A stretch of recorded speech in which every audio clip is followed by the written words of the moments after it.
Hi everyone, I'm Christine Parisek, and today I'll be presenting on my preliminary dissertation research, Understanding the Ecology of High Mountain Lakes, What Does Size Have to Do with It?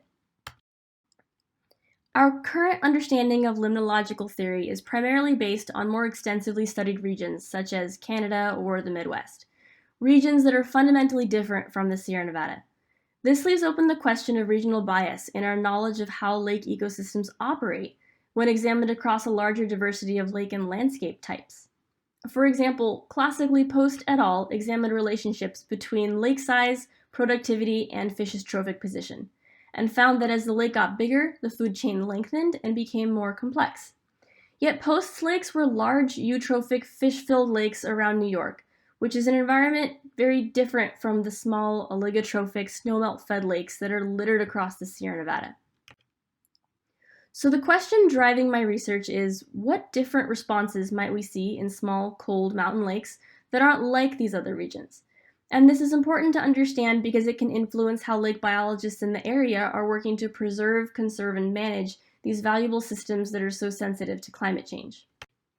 So for this chapter, I aim to investigate lake food web structure and function across a size gradient, and explore how differences in resource reliance, benthic versus pelagic, along this gradient can influence aquatic fauna phenology, food web productivity, and stability. Because even among Sierra lakes, you can still have diversity there in terms of some being lower elevation or higher elevation, or some being shallow or deep.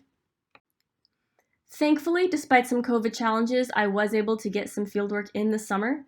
Typically, as soon as the lakes ice out around May, I would take a small crew of 2 to 3 people total, and we'd backpack throughout the summer to lakes in the backcountry. We take a lot of field gear, 30 pounds of dry ice for samples, and it adds up to about 60 to 70 pounds per person. At each lake, I take temperature and dissolved oxygen profiles. We sample for fish, invertebrates, aquatic plants, periphyton, particulate organic matter, and a bunch of other stuff. And in the lab, I'm hoping to take each fish individual and weigh them, measure them, and dissect them. Pictured in the top right is from 2019 during the pilot study. We're filtering water with a hand drill and peristaltic pump, and we found that we needed to do this because the lakes are very oligotrophic, so it can take a lot of water to get any color on the filter. Beneath this, I'm sampling for zooplankton, and here we have a fish that we caught in our net. It's our state fish, the California golden trout. I don't have any results just yet, just observations, and I've included a diagram here from a paper to help you visualize the littoral versus pelagic zone question. And I'm curious to know if differences that we observed in golden trout body condition and maturity between lakes in the Cottonwood Basin could be the result of differences in benthic and pelagic coupling dynamics. For example, in a larger lake that had a larger littoral zone, the fish seemed to be overall bigger and appeared to be in better condition, whereas a nearby smaller cirque lake, which is a bowl-shaped lake with steep littoral zone, the fish happened to be smaller. To sum up, I'm interested in learning what types of organisms are in these lakes, and taking a full look at the food web and how it behaves on a lake size gradient, as well as other environmental variables. Figure 1 is showing a scatter plot using preliminary data, plotting food web size as a function of lake size in fish and fishless lakes in a 2014 study. And what figure 1 tells us is that if you do add very large lakes in, you can start to see a trend that Post et al. Saw. But it's very difficult to find large lakes in the Sierra Nevada like this, and most are very small. So I suspect that with the representative sample size that I'm hoping to get, we'll see that the relationship is actually pretty weak. Figure 2 is a conceptual diagram showing something similar, but what I'm hoping to do after I've visited several lake basins. Presumably each lake basin would show a slightly different trend.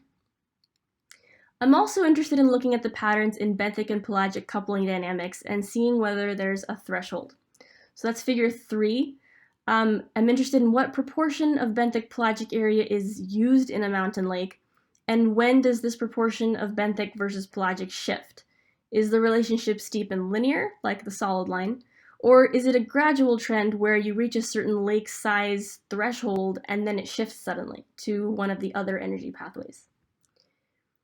Broadly, I hope this work and the classification of Sierra Nevada lakes that I hope to do in another chapter can help to address the challenges of how to cohesively manage all lakes at the landscape scale, and provide specific insight into how to support native species reintroductions and overall what's really going on in these lakes to help us better manage these sensitive mountain lake ecosystems.